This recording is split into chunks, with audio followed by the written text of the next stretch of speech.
Good morning. Welcome to Sport Beach. I'm Damian Journey, Global Chief Growth Officer at 72 and Sunny. I'm sitting here south of France here in Cannes with my friend, the fabulous, badass Bozoma St. John. Welcome, Bozoma. Thank you, Damian. Do I have to call you Bozoma the whole time? No, you do not. Okay, You cool. can just call me badass.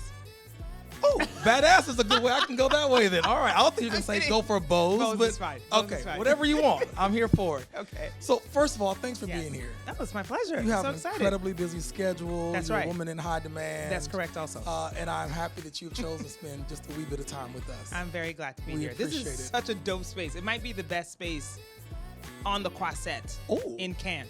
That says a lot. That means a lot coming from Yeah, you. no, it's a big deal. I mean, I don't know if you've seen what's going on. I haven't. I mean, I've only seen what's going on here because Yes. I spent my time here at Sport Beach. I haven't yes. been at the other Yes, places. I've been walking around, and I would Okay. say this is a high contender I love that. for best spot I love on the that. beach. We're competitive. So That's right. being the best is part of Clearly. our DNA. Sports. I love it. Let's do it. Competitive. Exactly. I'm competitive. Are you going to play ball with me later No, today? I'm not. Okay. All right. Just want to make sure. We're competing about things, but not Not on the that, court. no. All right. Not that. So let's start there. Why Yes. did you choose to come spend some time with us today? Oh.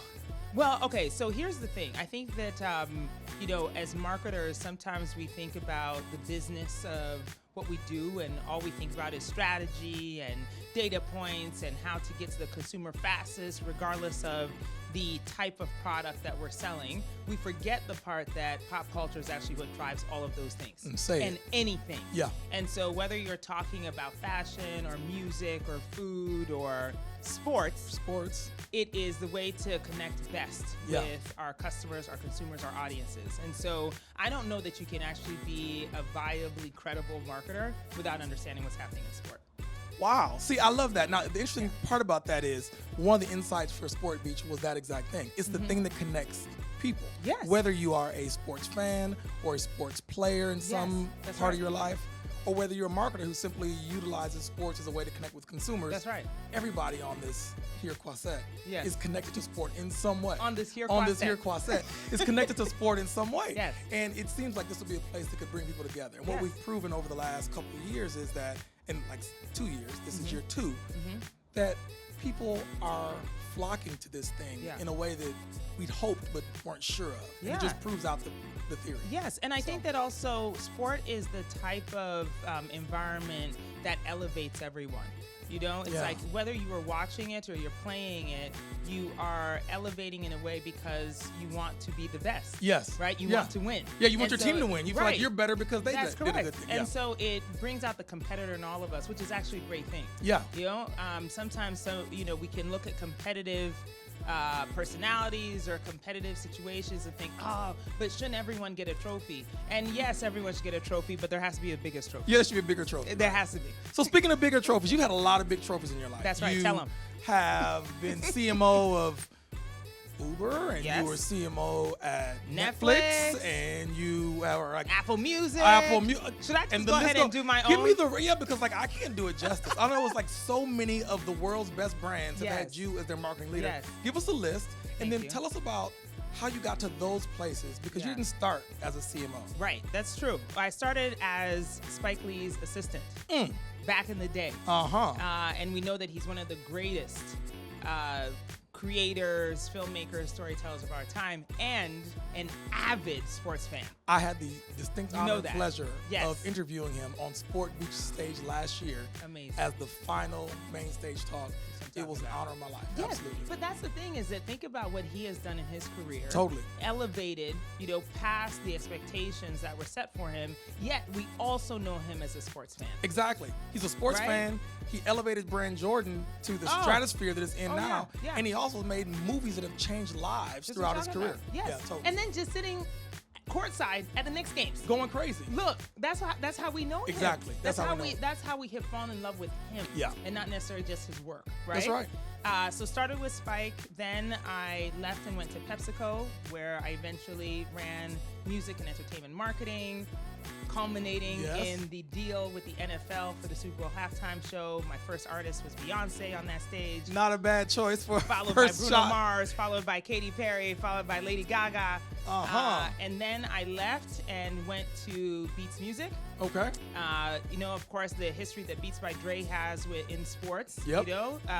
In fact, at one point, our claim to fame was that we were fined by the NFL for having players wear beats around their neck when the main sponsor was Bose. But we'll just leave that where it is. Yeah, exactly. You know what I mean? Like, what you gonna do? I came into Beats because I was like, LeBron wears Beats. Maybe I should try those. Yes, exactly. It works for him. Yes. Yeah, exactly. Okay, look, marketing. It works. Well, I left Beats and went to Apple when Beats Music was acquired, and then ran marketing for Apple Music and iTunes. After that, I went to Uber, where I linked up with LeBron again because we did a partnership together where his production company was actually the engine behind a lot of the commercials that we made. And eventually, he himself decided to get into the content, sat in an Uber driven by Carrie Champion, who was one of our favorites. I love Carrie Champion. Yes. So he and KD were in the Uber ahead of the All-Star game, for which they were both the captains. The captains, yeah. And it was during that conversation and that interview that he first started talking about anything outside of sport. His opinions on politics and all of that. And infamously, Laura Ingraham saw that interview and said that he should shut up and dribble. Correct. Which, ironically, which then led him to say, I'm more than an athlete. I'm more than an athlete, yeah. So that was my time at Uber. That's amazing. And I left Uber and went to Endeavor, which of course is helmed by Ari Emanuel, owns the UFC and IMG. And so I had a lot of time spent in sport there. And then left there and went to Netflix. And that is where I was introduced to F1. Oh, wow. So our show that was on Netflix. Changed how people see F1. It's become changed racing. much bigger in the U.S. now because of that That's show. correct, yes. So I've had You've had your run in a sport. few things You may in not sport. dribble and shoot with me, but you clearly have left your I can impact still on the beat game. your ass, though. For sure. But okay. Now that I believe. All right. So you were a CMO for years. You transitioned into very different, cool things. And I want to get to the most recent thing. Yeah. But before I do that, there was a space in between where you wrote a book. Yes. The Urgent Life. Yes. My memoir. I want you to talk about that book in Yeah. whatever snippet you want to give, but I'll just start by saying it is emotional as hell, very personal, and it took me to a place I didn't expect to go. So thank you for being so willing to be vulnerable. Yes. So Well, share, thank you for tell us that. a bit about Thank you it. for that. You know, it was funny. I've been asked to write a book for a number of years, but mostly because publishers wanted me to write like how to get to the corner office book, right? After having 4 CMO roles in Fortune 50 companies, they were like, you have the key. Yeah. So tell everybody else how to do it. And I was like, you know what? Actually, it doesn't work that way. You know, I think most of the time leaders are seen as fierce and they know where they're going all the time and they must be the ones who tell everybody else to like, you know, put down your hammer and let's go this way. Yeah. But the truth of the matter is that leaders are human. Yeah. And they go through hard times, they go through trauma, they go through loss, they have dark times. And I wanted to be vulnerable and share mine because people think that I'm a badass, but it's like I didn't become a badass by having a silver spoon in my mouth. Right. I didn't become a badass because the path has been straight all the time. Yeah. You might look at me and be like, oh, okay, yeah, she's probably has some adversity because she's a black woman, but I guarantee you that's just the top of the mountain. Yeah. You know? And so for me, I wanted to be able to share all of that to say that, you know, regardless of where you are in your life, you may have faced some challenges and some traumas. You may have been in some really dark places, but there is certainly still light that you can create yourself, not necessarily the end of the tunnel, but that you can create for your own life and still reach the heights that you want to. So I spent my time writing my book. It was maybe one of the scariest things I've ever done, but I am happy that people like you have given me such great feedback about my story and how maybe they feel connected to it. And I'll just tell you, if you're not a reader, like I have a hard time sitting and reading a book because I've got small kids and no time to put my eyes on a thing, but I can listen while on the plane or other places. Yeah. So I listen to it. It is narrated by the fabulous badass Bose.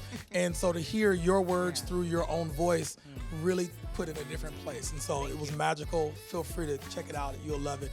So before we wrap, you've moved on to other things. You've been multi-time CMO. Uh-oh. You've stepped into Yes. book writing and being an author and telling your story, and now you're doing something called Yes. Housewives. Housewives. Tell us about Housewives. What's going on? I know. I decided that, after helming many big companies and fighting many dragons in the corporate battlefield, that I would take my time in the arena of the Beverly Hills Housewives. Whoa. Yes. Well, I think, part of it is that I am so fascinated by content, TV, film, the ways that our stories are told. Yeah. And having seen so many stories come to light on these platforms, and I think reality television is actually such an interesting phenomenon because while it's unscripted, there are tales that still seem unbelievable. Yeah, Totally. totally. People's stories that you get to understand and love simply because you get a peek into their lives. Now, I think I have been pretty transparent with the world about who I am and what I do and how I got to where I am. But there's a certain level of vulnerability that I haven't even reached. Right. And I do think it's important to use the platform to show the kind of woman that I am and also represent the women who I know who are not represented in those spaces. So not just about being a Black woman, but being a self-made woman, being a career woman, being ambitious in ways that have garnered me a reputation for being fierce, sometimes being bad, but a lot of times being the most awesome person in the room. I love that. I cannot wait to. I've never spent any time watching Housewives. Well, look, that will change. yes. As soon as your episodes start running. Thank you. I Give us some ratings. look forward to putting my eyes on the screen I and seeing appreciate what it. you all generate. Thank you. One last thing before we go. Yes. I'm a 72 and Sunny. We fancy ourselves to be one of the best, if not the best, creative agency in the world. Yes. Everyone is doing great work. You've had a chance to experience some of our work. Do you have any initial thoughts about? I know that you had the Super Bowl commercial from this past year for the NFL was close to you. Do you have any initial thoughts, comments you want to give on that? And then we'll wrap. Because I'd just love to get your perspective as a Ghanaian woman, where you and I connected on that front due to my Ghanaian connections. Yes. Any thoughts? Any Oh my gosh. impressions? Well, first of all, I can't tell you how deeply personal it felt to first get the call from you, saying that this was happening, and then to actually see it on the screen. My family immigrated to the United States when I was 12 years old, and being Ghanaian and American has meant that I have lived a dual life. Yeah. Where on one hand, I am constantly defending the worth of Africa, because when I came to the U.S., I think most people would characterize Africa as just seeing distended bellies, flies on eyes. 100%. Going to take pictures with orphans or build wells or some other kind of charitable giving that they did. The fact that they refer to it as Africa and not countries within a continent. That's Absolutely. Right. That's right. And then also, I think it should be said that, there is a great misunderstanding about where the influence of Africa has permeated the whole world in terms of culture in every aspect. So when I met the president of Ghana in 2017, he was just coming into his first term, into his first year in office, and he was petitioning the United Nations to deem 2019 as the year of return, because 2019 marked 400 years since the beginning of the transatlantic slave trade. And the thing he said during his speech at the UN that most affected me, because of course as a Black person in the United States, and I know you understand this, it's like, the constant strife that we go through, whether they're microaggressions or macroaggressions, have long been part of the history of the United States. And what he said in his speech was that until the continent of Africa is respected, no person of African descent anywhere will be respected. Wow. And it hit me because I understood that. I understood it as a 12-year-old girl when I first came to the United States, and understood that when people saw the Save a Child commercial on TV and said this person is worth 1 cent a day, I understood that the value of that human life was so much less than the value of the human life that was sitting in the living room. Right. And so when he said that, I understood that the unlock to our redemption as Black people across the world in the diaspora was meant that all of us had a responsibility to elevate the narration, the story, the perspective of Africa.